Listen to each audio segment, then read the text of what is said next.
Hey everybody, haven't done an update in a while. Well, things are moving along, still moving to Texas, taking longer than I wanted it to, but it seems that the wait actually is, things that are delayed is actually a good thing, because I found better properties, even less expensive than the previous I found, so it's actually working out, but alright. Some of the things I've been up to, well, I just did my shot today, which took a long time. It always takes me a really long time, but it took me longer today, because I don't like syringes too much.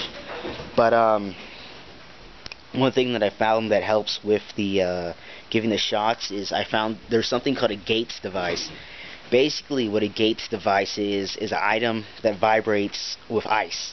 So those things I haven't found one where to buy one. So what I did was I got those little back massagers and then a bag of ice, and you put that above where you're going to do your shot. Because what they say a Gates device does is that it puts like interference between the point of the shot and your brain. And regardless if that's really true or not, the fact is it works for me, and it might work for some other people. So just get like anything that vibrates. Those I've seen those sharp image back massagers is what I've been using, and a bag of ice. And I get something. I get like my belt so it stays on my thigh, and then I get a bag of ice and just sit it beside me wherever I'm sitting, and then I massage my leg for a little bit while the back massager thing is on, and then I give myself a shot, and it really helps me out if you have needle phobia. So try that out. Anyway, things I've been doing some leather work. I couldn't find the other stuff I made. I don't know why. I don't know where I put it.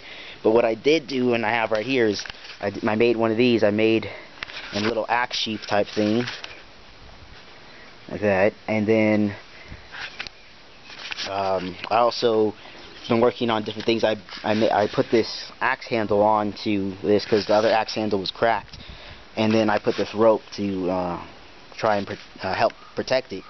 So, but it was hard to actually get the axe handle off. Putting it on was real easy. Getting it off was a bit difficult, because what you have to do is get through there and stuff. So I did that, and what I'm working on right now is I'm making char cloth. Char cloth is a thing that people use to start fires. So I have my BB can right here, some old jeans. You want to use cotton. Jeans work better, I read, because it's thicker than like a old cotton t-shirt. So alright, I don't know if you can see it on the camera, but I put the tin in. The coals are hot enough. Now see, there's white smoke coming out. So I'm going to leave it on one side for 10 minutes, and then turn it over to the next side for about 10 minutes. But when the white smoke stops coming out, when I turn it over, that means it is ready, and then I put in the little toothpicks, let it sit and cool. So see that? There it goes. Okay, here's the char cloth right here. This is what it looks like. Okay, so what I did is, this is a BB gun container. You can use any container like this. You can use an Altoids container too, but it needs to be tin. And with the Altoids container or the BB gun container, you do the same thing, or a tobacco container that looks like this. You just poke a hole in the top, poke a hole in the bottom. You get 2 pieces of wood. I used toothpicks. What I did is I used just toothpicks, cut them in half, and then I got a nail, and then I nailed through here, just tapped it through, and the other side too, because the nail size I had was perfect for the toothpick. And then what I did was I had to first prep the tin can, because last night I just put it in the fire. I put it in coals and left it there for like 10-15 minutes. Came back and pulled it out, and then I waited till tomorrow. Yeah, actually, all you have to do is wait till it cools to do it, but I waited till the next day because it was late. Then you take these. You don't want to pack it too tight, because if you pack the char cloth too tight, it won't end up like this. So let me see. But you have to make sure it's 100% cotton material. It doesn't have to be cotton jeans, It's just the cotton jeans, they work better. You don't want to pack it tight, so the cotton jeans work better. They're a tougher material and they won't fall apart like maybe a cotton t-shirt. So, and this works really well. The directions were very thorough. I'm gonna put the link for the directions on down below. This is pretty cool. It worked out. So that's enough right there. I don't want to fit shove those in there. So I'm gonna do this. I'm not using just charcoals like regular barbecue charcoals. These are barbecue charcoals, but they're just the wood. They're just hardwood. I think they're hickory. And so that's what I'm using here. Or you can use a fireplace or you know, a wood stove thing, and works too. But I use this because my mom won't let me do it in the house in our thing. So what I did is I just sat that in there like that, and I just got the coals and I just put them around. So and it took me less time. It didn't take me the full 20 minutes. I had it 10 minutes on one side, flipped it over, and then did 8 minutes other side. It's not an exact number. It's just it's better if you sit and watch it so you know when the smoke stops coming out the little hole. And after well, I'll just show you when it's when this is done. So okay, here's the smoke coming out here. So this is what it looks like. And then I'm going to keep it like this for 10 minutes and turn it over.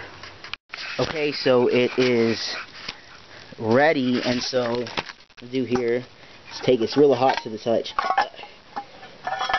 Gotta hurry up and put these toothpicks in there. This time it took way less time to finish. So okay, so I'm gonna wait till that cools, and then with this ready charcoal for right there, I'm going to see if I can, you know, I'm gonna practice, you know, striking it. What you're supposed to do is just have like a flint and stuff, and just put a little spark, or you can use a empty lighter and just put a little spark on there. Okay, I couldn't find my magnesium strip flint, but I remembered I bought this little waterproof mattress in this little container, and it has a little thing here. It's a little bit, I don't know if you can see it. And then I have this knife, and I'm going to try to spark that. So, this is the first char cloth I made, but I'm going to see how this works. So,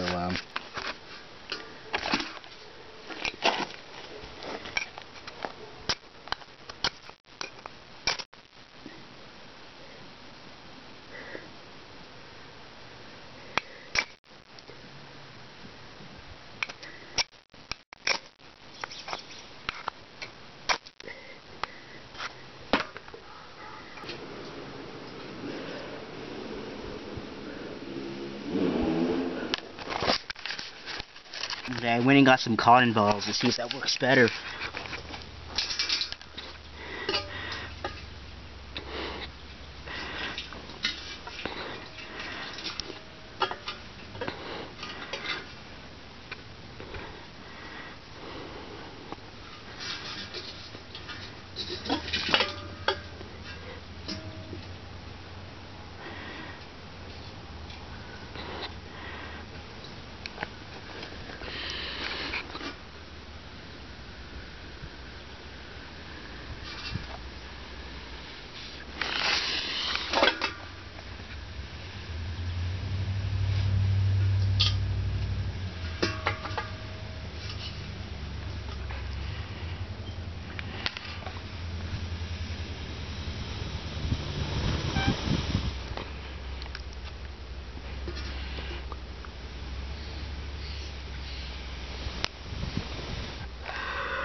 Okay, there it goes. That took me, well, the cotton balls worked a lot better than the dryer lint, so I suggest using cotton balls.